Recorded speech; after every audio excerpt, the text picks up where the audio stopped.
when you realise that all we exist on this earth to do is to distract people and entertain people from the serious problems that go out there, nothing I do matters.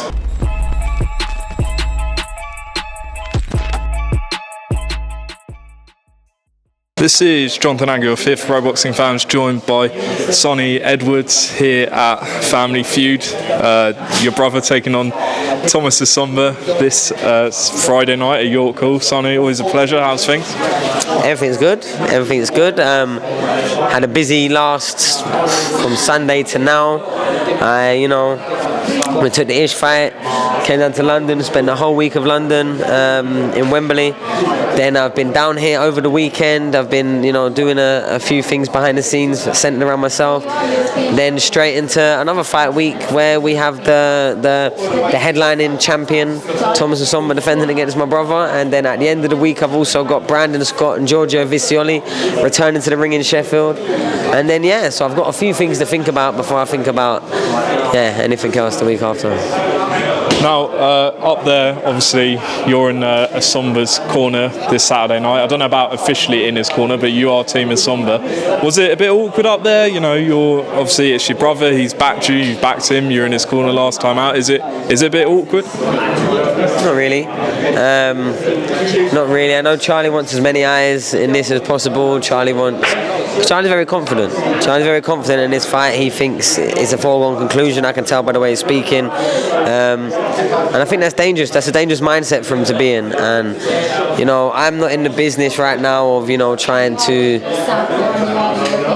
make the show or promote or sell the show. That's on him, man. This is his promoter. It's not our promoter. And Thomas, he's not really that way, but they got into each other a little bit. Charlie touched his belt. Thomas grabbed him firmly, and I was just like, oh, he's all kicking off here. And rightfully so. Don't grab my belt.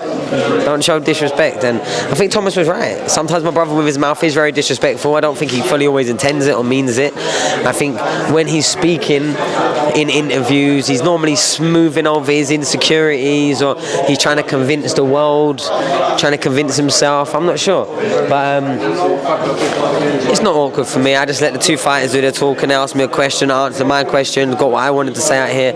If it wasn't the best opportunity for Thomas, we wouldn't be here. If there was another better fight, I wouldn't be going, oh no, Thomas, let's not go for this to fight my brother. Nah, Charlie was the best fight for Thomas, so he made the fight. Like I said as well, Charlie's only with Channel 5, Wasserman, Saunas because of me. Because of me. Because I pitched him to Nissa when we was on the way back from Saudi, and then 2-3 weeks later I drove my car with my brother in it all the way to Leeds to go and meet and sit down whilst they had their first introduction meeting that I set up. And then they signed. I pitched to Nissa a few months before. So he thinks he's been looking at. He's only here because of me, man. And he knows it deep down. But he don't want to say it. And I didn't want to say it up there and make him embarrassed. But that's the reality. As soon as he got away from Joe Gallagher and his small halls, he came straight back into a conversation where his brother can now put some spin on it. And he had a promoter within the end of the month. That's how it works around here. We do business around here. You know what I mean? I'm in the industry making deals and doing things, not talking and shouting and screaming. So yeah, man, we're doing. On that, most fighters, I guess, would do management and stuff like that after their career's ending. You're doing it whilst your career's still in its prime. How do you manage that? How do you like that? Has it just happened naturally? Like, do you want to do this? Well, I don't work with any fight 100%. So I'm not Thomas's sole manager, nor am I Ish's sole manager, nor am I Giorgio's sole manager. Because you're probably right. I probably wouldn't be able to give them 100% of my time all the time what they would need. However, when I've got Thomas, he's also with Lee Eaton. Now Lee Eaton's a full-time manager. He's in the conversations. And what my fighters have is not only they have Lee Eaton, or I know who works with Giorgio and another fighter that we've signed waiting to announce. They have them as their full-time bread and butter manager, and then they've got me for the the bits that I can fill in, and I can help out, and I can advise, and I can, make a little bit more happen, and it works out great. I mean, no fighter that we work with will ever get extortionate percentage taken. He's capped at a certain amount. That's very, very competitive, probably less than most managers take. And then if I'm going collaborating with someone, we're going halves, because it's not just for financial gain. I'm leveraging myself in the world of boxing. Once I'm a champion, I've got 4, 5, 6 champions attached to me. I've got my own promoters company ready to go. You know what I mean? It's building, it's setting the seeds, it's leveraging, it's making the most for my friends, really. Friends and opportunities. In this instance, friends and family. When a fight happens, both fighters are happy. They're unhappy when there's training and they have no fights. Does that make sense? So the fact that a fight is happening, Channel 5 are here, all the cameras are here, it's a fight people care about, the title's on the line, everyone's happy. Yeah. Do you know what I mean? Now, I saw, obviously, your fight coming up, Galal Yafai, one of the best fights in boxing. Robert Garcia, Bam, both looking forward to the fight. Talk to me about your relationship with them since the fight. Yeah, it's been great, to be honest. Even like before, during and after, like, I'm competitive, man. Yeah. I'm competitive. I hear something I don't like, now I've got to respond to something that you don't like. That's just the way it goes in fights. But I always, thought Bam, nothing but a very respectful person. His dad as well. What a man, I'll be real. Jesse Rodriguez's dad, I rate him very highly as a person. His aura, his demeanour, the way he communicates. So straight away I was all right behind the scenes. Showmanship. Robert Garcia, we didn't really have much interaction. He stayed away from me. We had a little one in the changing room, but we're going to war, man. I'm looking at this person who's about to do the corner of the fight he's trained in, the biggest night of my life. What do you expect me to do? Come and be his best friend? No. But since then, after, they gave me a lot of respect for the fight. They gave me a lot of respect after the fight. And since then, a little bit of communication. I was on his undercard as chief support my last fight. Spent fight week around each other and bumping into each other. And I went into his change room after. I was there supporting him at ringside.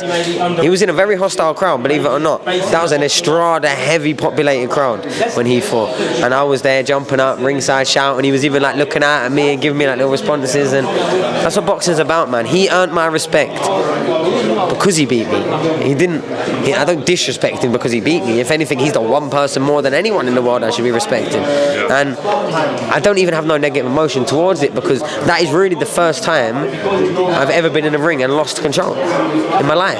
Amateurs, professionals, sparring.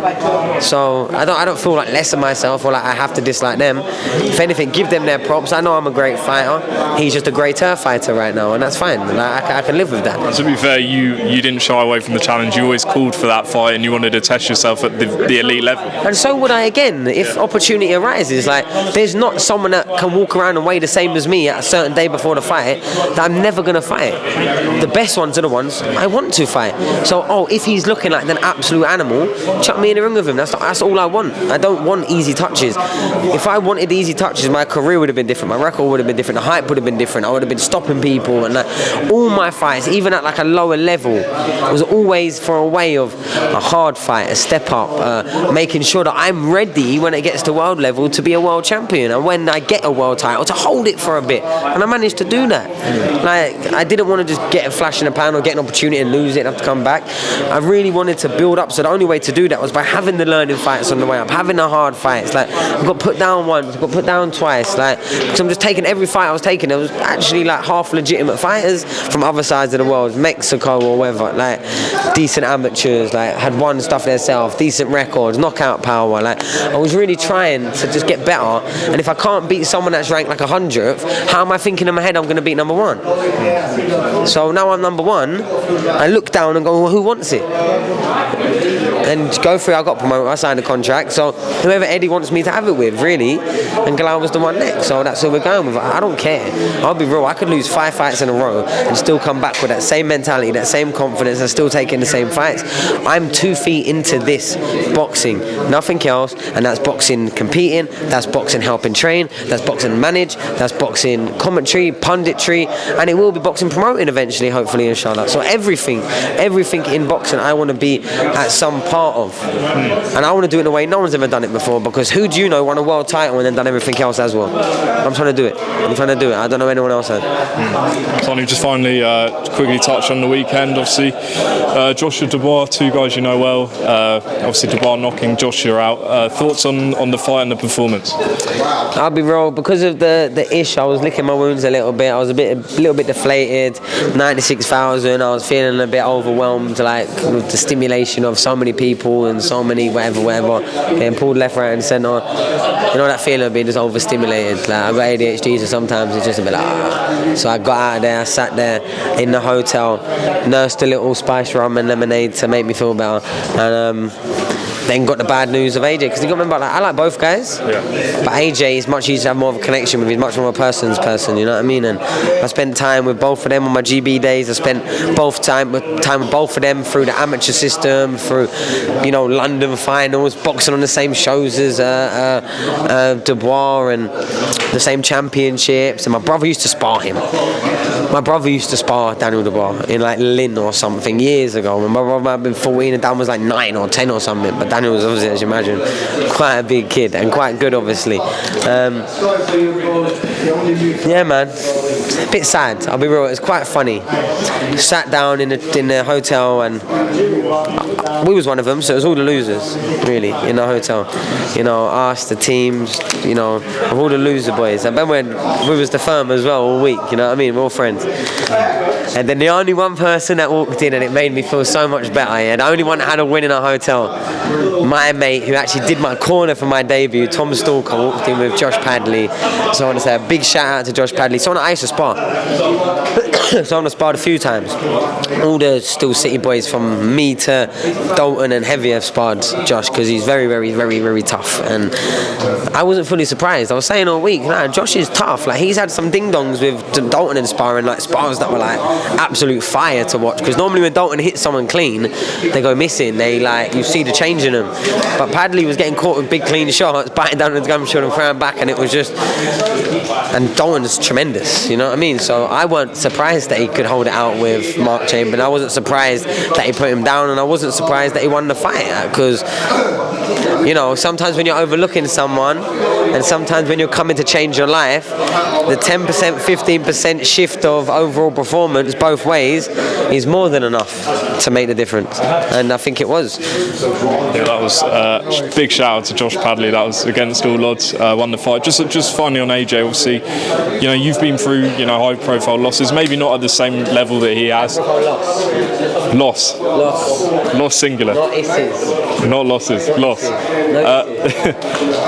And you know, you would have had, you know, some negative comments and things like that. What do you think AJ's going through, and how mentally strong do you think he is to get through this, and what's next? I don't understand it. Yeah, you couldn't give me AJ's body. Could you imagine if I was walking around as AJ? Like, do you think I care? Yeah, even if it's all 8 billion people thinking it at the same time, all at once. I'm AJ. Do you think I care about someone waking up in the day? Their life's probably no way pales in comparison to AJ's. Their achievements also, their attention, their every fundamental part that would make AJ's life better than theirs. So at what point? Why does he care? Why does he care? I don't get how it can even get into the ship. I don't get how there's a leak that it can get into the ship. I don't care. I do not care, because it might be you, it might be me, it might be anyone. Now, unless it's someone I care about, an opinion I care about and genuinely value, then who cares what someone thinks of myself? It's what matters what I think of myself. Now, if I'm going to start letting people's opinion of the monster that they've only created in their head because of little snippets of my lifetime they've seen when I'm in a ring, at my best, at my worst, when I'm jumping off why do I care? Why does he care? Like, I'm not saying money's happiness or fame's happiness, but no, you have created an absolute legacy that's going to stand the test of time from your efforts in the sport. Be grateful and be proud, and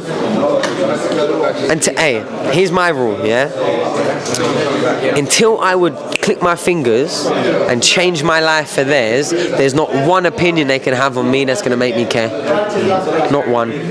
I don't care if it's the best. I don't care if they're coming and licking my ass and telling me I'm the best fighter ever, and this, that, and the other, and then. It doesn't really really do too much to me, because normally, yeah, flattery comes with something. Flattery comes with a next something, a request or an expectation of, you know what I mean?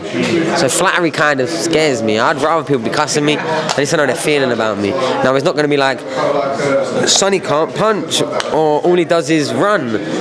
And now I'm going to be like, oh my God, this random person on YouTube comments just said this. And even if there's a million of them all at the same time, who cares?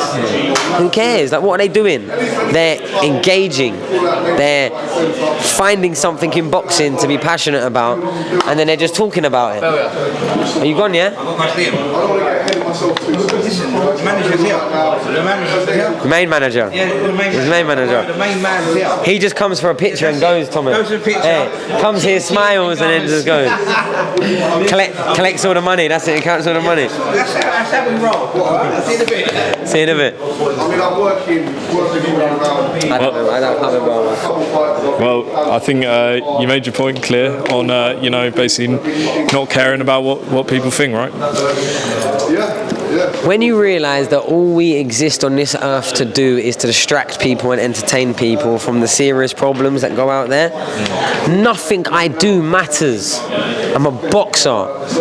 Nothing changes the politics of the world. Nothing changes no government. Nothing changes no infrastructure, no tiered level of investment, no nothing. I get in the ring, I have a fight, which anyone can do. Me and you can have a fight right now.